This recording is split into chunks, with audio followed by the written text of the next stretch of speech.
This week we're going to move away from linear equations and inequalities and move into graphing.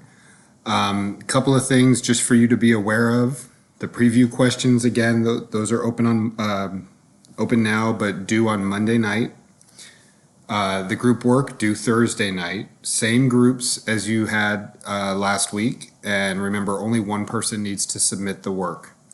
You have graphing content to look at and learn, and this week you'll learn how to graph using pick and plug and using intercepts.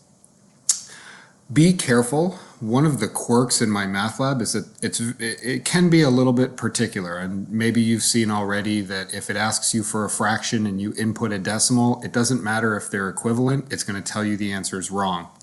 This week you're going to be asked to graph some equations using the intercepts, and you may graph the right line using 2 points that are not intercepts, and it's going to mark it incorrect.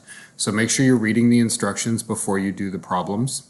Also, at the beginning, there's a short video by the Mythbusters. Take the time to look at that and read it, because it sets the tone for what it is that we're doing and where graphing is actually useful and utilized in data collection in the real world quite a bit.